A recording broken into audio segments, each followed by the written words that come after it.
Trevor the traction engine was enjoying his work in the vicarage orchard. Birds were singing and apples were ripening on the trees. It was a lovely day. "Hello, Trevor," said James. "You look as bright and cheerful as my red paint." "Oh, I am," replied Trevor. "What's that noise?" "It's the bees," laughed Trevor. "They're all in these boxy things called beehives. I'm taking them to the station. The vicar says his bees make good honey, and he's giving some of them to his friends."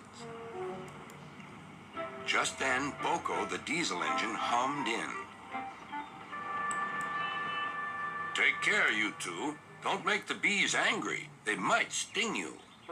James didn't like being told what to do by a diesel, and he buzzed away.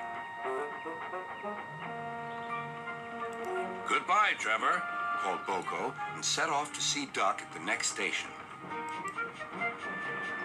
Bill and Ben, the tank engine twins, were busy arranging cars, but they scampered off when they saw BoCo. "I remember the first time I met those two," laughed BoCo. "They nearly made my eyes pop out. Edward soon put a stop to their games." "Edward is the only one who can keep Bill and Ben in order," chuckled Duck. "I sometimes call them the bees." "A good name," replied BoCo. "They're terrors when they start buzzing around." James bustled in. "What's that, Duck? Are you afraid of bees? They're only insects after all, so don't let that buzzbox diesel tell you different."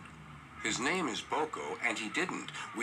I wouldn't care if hundreds were swarming around. I'd just blow smoke and make them buzz off."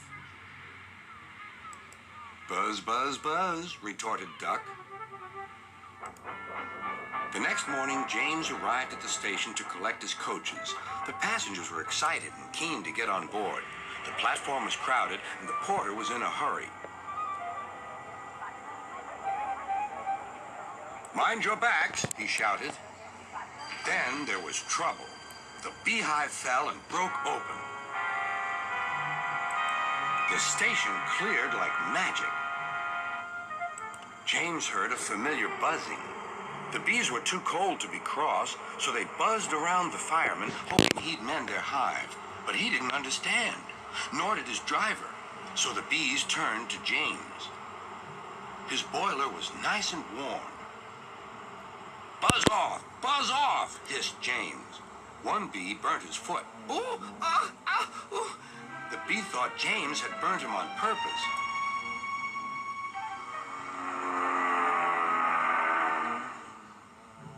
So it stung James right back on the nose. "Eee!" whistled James. He had had enough. So had his fireman and driver.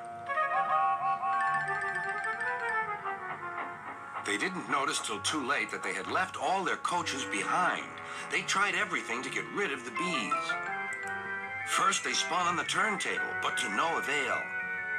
They tried washing them off, but the bees clung harder to James's warm boiler. Then they tried smoking them off by going through a long tunnel, but still the bees wouldn't go away. "It's no good, James," said his driver. "We'll just have to go back to the orchard and fetch another hive." James's reply was drowned by the sound of buzzing. The vicar was waiting anxiously for James. When he arrived, the bees swarmed straight into their new home. "Come on, James," said his driver. "What you need now is a good hose down." Later that evening, James was resting in the shed when the vicar came to see him.